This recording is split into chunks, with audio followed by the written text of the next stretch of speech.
तो दोस्तों, आज मैं एक्सप्लेन करने वाली हूँ 2024 में आई एक इंटरेस्टिंग सीरीज को, जिसे देखते वक्त आप बिल्कुल भी बोर नहीं होने वाले। और इस सीरीज का नाम है हीरा मंडी। तो चलिए बिना वक्त गवाए सीरीज का एक्सप्लेनेशन स्टार्ट करते हैं। सीरीज स्टार्ट होती है रिहाना से, जो एक नवाब ने तोहफे में दिए हुए शीश महल में रहती है, जिसके साथ उसकी बहन मलिका भी रहती है। और ये दोनों तवाए थे। एक दिन मलिका एक बेटे को जन्म देती है और रिहाना मलिका को बिना पूछे उस बेटे को एक नवाब को बेच देती है, क्योंकि वो नवाब भी उस बच्चे का असली पिता था। अब ये बात जब मलिका को पता चलती है तो बहुत ज्यादा गुस्सा होती है और रिहाना को बोलती है कि मैं तुम्हें बर्बाद कर दूंगी। और मलिका उसी नवाब से अफेयर कर लेती है, जिसके साथ रिहाना का अफेयर था। अब ये बात जब रिहाना को पता चलती है तब वो गुस्से से मलिका को बोलती है कि मैं तुम्हें किसी और को बेच दूंगी। तब गुस्सा होकर मलिका रिहाना को मार डालती है। तभी वहां पर वही नवाब आ जाते हैं जिनके साथ इन दोनों का अफेयर चल रहा था, जिनका नाम था जुल्फिकार नवाब। अब ये दोनों मिलकर रिहाना की बॉडी को एक झुंबर से टांग देते हैं ताकि ये सुसाइड लगे। और फिर मलिका नवाब को वहां से जाने के लिए कहती है और खुद रिहाना की बॉडी के सामने बैठकर जोर जोर से रोने लगती है ताकि किसी को उस पर शक न आए। पर ये सब कुछ रिहाना की 10 साल की बेटी देख लेती है, लेकिन वो कुछ नहीं कर पाती। लेकिन पुलिस वालों को ये मर्डर लगता है और वो मलिका को अरेस्ट कर लेते हैं। फिर जुल्फिकार नवाब बहुत सारे पैसे देकर मलिका को छुड़ा लेते हैं और एक केस क्लोज हो जाती है। अब रिहाना की बेटी फरीदा बगावत न करे, इसलिए मलिका उसे बेच देती है और अपनी छोटी बहन वाहिदा को वो वादा करती है कि उसे उसका अलग सा महल मिल जाएगा। उसके लिए वो भी मलिका का साथ देती है, पर मलिका उसे उसका अलग सा महल नहीं देती। तब वाहिदा गुस्सा हो जाती है और मलिका को धमकाती है कि अगर उसे उसका अलग सा महल नहीं मिला तो पुलिस को जाकर सब कुछ बता देगी। ये सुनकर जुल्फिकार नवाब गुस्सा हो जाते हैं और वाहिदा को जोर से मारते हैं, जिसके निशान अब इतने सालों के बाद भी वाहिदा के चेहरे से नहीं गए थे। अब मलिका की उम्र भी बढ़ गई थी, लेकिन आज इतने सालों के बाद भी शीश महल पर मलिका का ही कंट्रोल था। अब उनके पास उत्साही आते हैं जो नवाबों को शीश महल लाने का काम करते हैं। आज वो एक नवाब को लेकर आए थे जो गाने रिकॉर्ड करते हैं और वो चाहते थे कि वो मलिका जान की बड़ी बेटी बिब्बो का गाना रिकॉर्ड करे, लेकिन मलिका इसके लिए मना कर देती है। वो कहती है कि बिब्बो का गाना कुछ खास लोगों के लिए होता है और जिसको भी गाना सुनना है वो यहाँ आकर गाना सुने।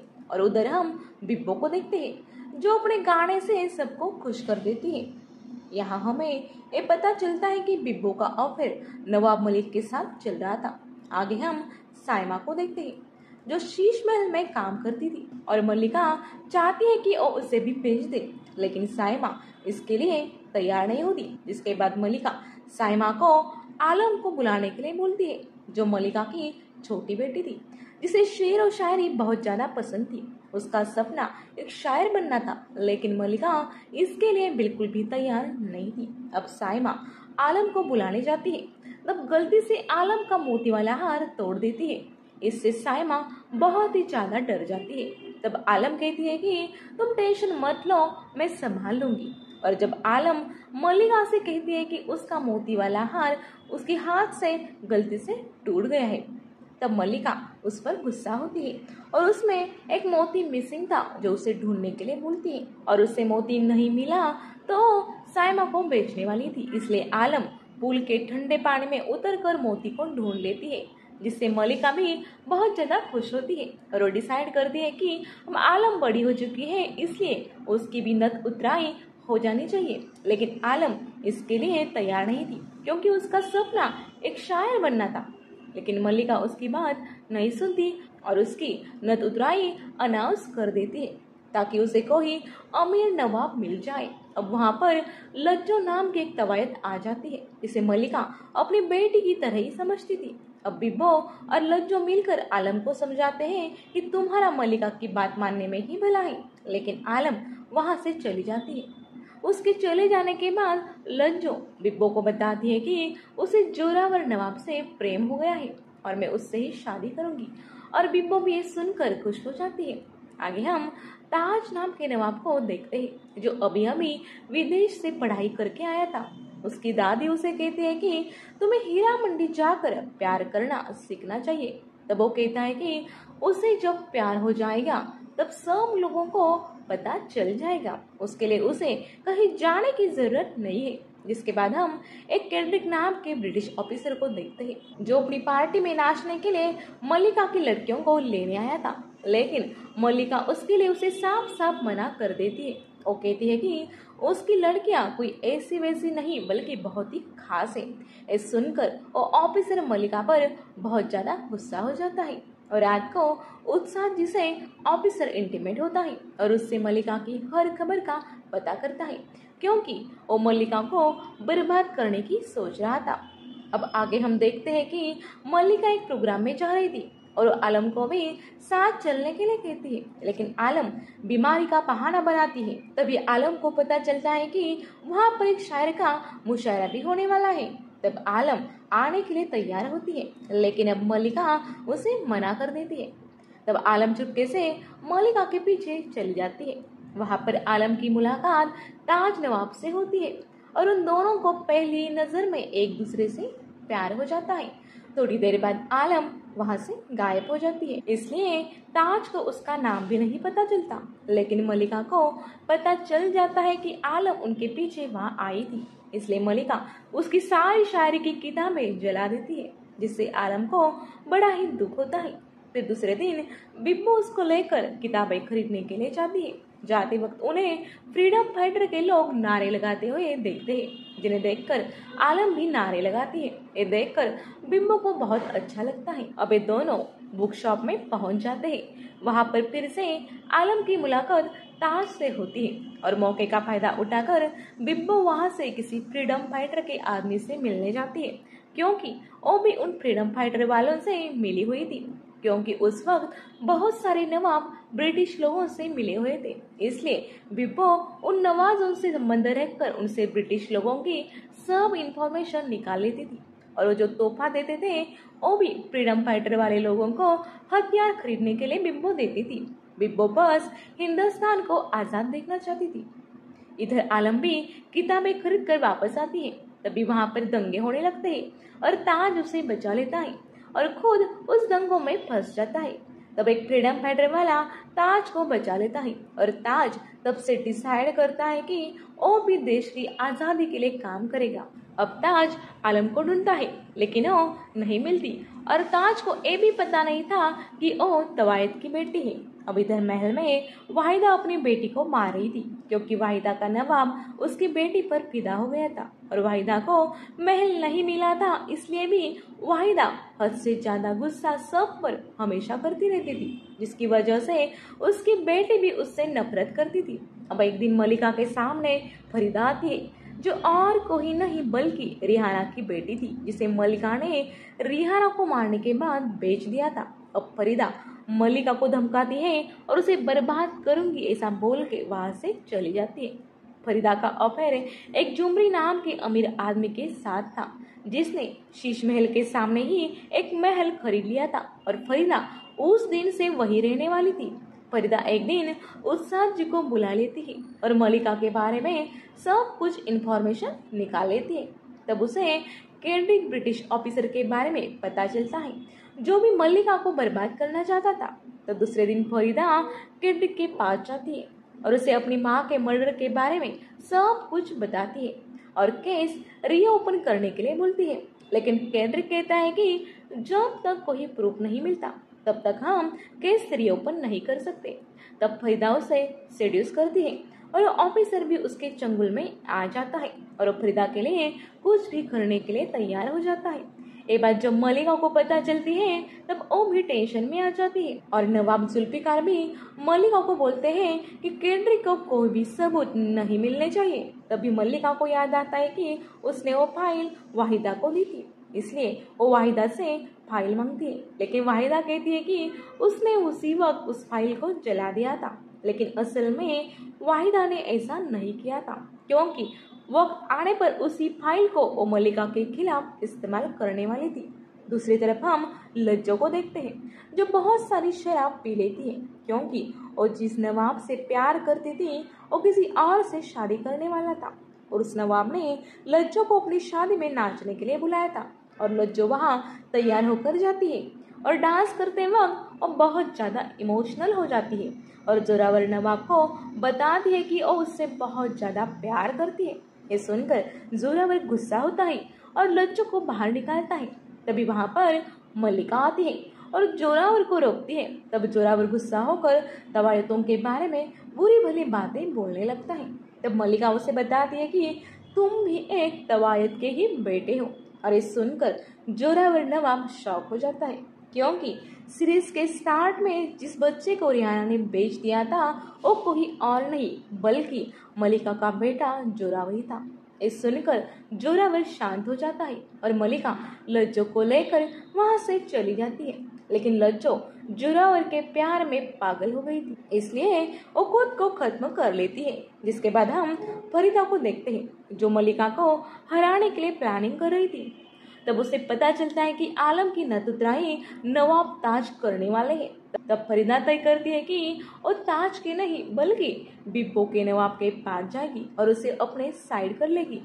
जिसके बाद बिब्बो नवाब मलिक के पार्टी में जाती है और उसके साथ आलम भी आती है क्योंकि उसे पता चल गया था कि वहाँ पर नवाब ताज भी आने वाले हैं। तभी वहाँ पर फरीदा भी आ जाती है और वो आलम से बात करने लगती है और आलम भी उसे बता देते हैं कि उसे नवाब ताज पसंद आ गए हैं। इसके बाद फरीदा उन दोनों को मिलाने में हेल्प करती है और फरीदा ये सब कुछ इसलिए कर रही थी क्योंकि मल्लिका आलम को सबसे बड़ी तवायत बनाना चाहती थी और अगर आलम को किसी से प्यार हो गया तो तवायत नहीं बन सकती थी और मल्लिका का सपना टूटने वाला था। इसलिए फरीदा इन दोनों को मिलाने में लग जाती है। अब फरीदा नवाब मलिक को सीरीज करने की कोशिश करती है।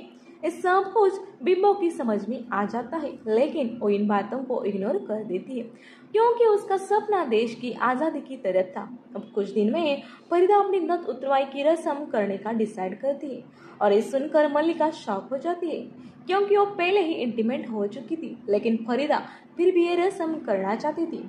अब जिस दिन फरीदा अपनी नथ उतरवाई की रस्म रखती है उसी दिन मल्लिका जानबूझकर बिब्बो का आखिरी मुजरा रखती है क्योंकि नवाबों में रूल था कि जब भी कोई तवायत आखिरी मुजरा करती है तब सब नवाब उसे आखिरी टाइम सलाम करने चाहते थे। इसलिए उस दिन सारे नवाब बिब्बो का मुजरा देखने के लिए जाते हैं और फरीदा के पास कोई नहीं जाता। इससे फरीदा बहुत ज्यादा गुस्सा हो जाती है और इधर बिब्बो टेंशन में आ गई थी क्योंकि आज के बाद वो फ्रीडम फाइटर को पैसे नहीं दे सकती थी क्योंकि उसका आखिरी मुजरा था और कोई भी नवाब आखिरी मुजरे के बाद तवायत के पास नहीं जाता था। दूसरी तरफ आलम को भी ताज से प्यार हो गया था और वो ताज को लेटर देने के लिए फरीदा के पास जाती है और बिब्बो को भी बताती है कि उसे ताज से प्यार हो गया है और फरीदा के द्वारा वो लेटर ताज को पहुंच जाता है। दूसरी तरफ हम देखते हैं कि साइमा गाना गाती है और एक गाना सुनकर मल्लिका बहुत खुश होती है क्योंकि उसे लगता है कि वो आलम ही गाना गा रही थी और जब उसे पता चलता है कि साइमा एक गाना गा रही थी तो उसका सौदा कर देती है क्योंकि मल्लिका नहीं चाहती थी कि कोई भी आलम से बेहतर हो। पर यह सुनकर साइमा काफी शॉक होती है क्योंकि वो मल्लिका का ड्राइवर इकबाल से प्यार करती थी और वो मल्लिका को ये सब कुछ बता देती है और सौदा कैंसिल करने के लिए बोलती है। तब मल्लिका उससे 10,000 रुपए मांगती है। उस जमाने में 10,000 बहुत ही बड़ी बात थी, फिर भी इकबाल 10,000 देने के लिए हाँ बोलता है और एक जगह जाकर जुआ खेलता है और मल्लिका को पैसे दे देता है। पर जब मल्लिका को पता चलता है कि इकबाल ने जुआ खेलकर मुझे पैसे दिए हैं तो उसे पुलिस को सौंप देती है। साइमा और आलम इकबाल को छुड़ाने के लिए मल्लिका से रिक्वेस्ट करते हैं। तब मल्लिका एक शर्त पर मान जाती है। वो आलम से कहती है कि मैं इकबाल को छोड़ूंगी पर तुम्हें नथ उतरवाई के लिए तैयार होना होगा और आलम साइमा के लिए ये सब कुछ करने के लिए तैयार हो जाती है। और साइमा को जब ये बात पता चलती है तब वो आलम को ये सब न करने के लिए बोलती है क्योंकि वो भी जानती थी कि आलम भी ताज से बहुत ज्यादा प्यार करती है। और साइमा जिन लोगों से उसका सौदा हुआ था उनके पास चली जाती है और बाद में लाहौर छोड़कर वो हमेशा के लिए चली जाती है। इधर फरीदा आलम के पास ताज का लेटर लेकर आती है और आलम से कहती है कि ताज ने तुम्हें इस सब कुछ छोड़कर हमेशा के लिए उसकी हवेली बुलाया है और तुमसे शादी करना चाहता है। और वो ये भी कहती है कि हर किसी तवायत को ऐसा मौका नहीं मिलता। और आलम भी ताज के पास भागकर चली जाती है। और इधर मलिका ने आलम की नथ उतरवाई के लिए बड़े बड़े नवाबों को बुलाया था, पर जैसे ही उसे पता चलता है कि आलम भाग गई तब वो टूट जाती है और सब नवाबों को जाने के लिए बोलती है और आलम को ढूंढने में लग जाती है। और इधर आलम ताज के पास पहुंच जाती है और उसे वो लेटर दिखाती है। तब ताज बोलता है कि हाँ, मैं तुमसे प्यार करता हूँ, पर ये लेटर मैंने नहीं लिखा है और तुम अपने घर लौट जाओ। तब आलम कहती है कि अगर मैं वापस से घर गई तो मेरी माँ मुझे तवायत बना देगी। ये सुनकर ताज शॉक होता है कि आलम एक तवायत की बेटी है और वो आलम से कहता है कि मैं तुम्हें नहीं अपना सकता। तब आलम कहती है कि कुछ भी हो जाए मैं अपने घर वापस से नहीं जाऊंगी। तब ताज उसे घर में ले लेता है और सबको बताता है कि ये उसकी दोस्त की बहन है और कुछ दिन यहाँ पर रहने वाली है। इधर मलिका को परेशान देखकर फरीदा बहुत खुश हो रही थी, इसलिए उसने अपने घर में पार्टी भी रखी थी। दूसरी तरफ हम बिब्बो को देखते हैं जो अभी भी फ्रीडम फाइटर की हेल्प कर रही थी। तो एक दिन उसकी मुलाकात ताज से होती है और वो ताज से आलम के बारे में पूछती है। तब ताज बताता है कि आलम बहुत खुश है और उधर आलम की ताज की दादी के साथ अच्छी दोस्ती हो जाती है और ताज भी धीरे धीरे आलम के पास आ रहा था। और एक दिन मलिका को पता चल जाता है कि आलम कहाँ पर है। तब मलिका ताज के घर जाती है और ताज के घर वालों को बताती है कि आलम उसकी बेटी है। ये सुनकर उसके घर वाले शॉक हो जाते हैं और ताज के पिता उन दोनों को घर से बाहर निकाल देते हैं। तब ताज आलम को लेकर एक दूसरे घर में शिफ्ट हो जाता है और वहां पर ये दोनों इंटीमेट भी हो जाते हैं और वहीं रहकर ताज फ्रीडम फाइटर के लोगों के साथ आजादी की प्लानिंग भी कर रहा था कि कैसे वो ब्रिटिशर के हथियार को चुराएंगे। अब एक दिन ताज के पिता ने पार्टी रखी थी जिसमें फरीदा भी आई थी।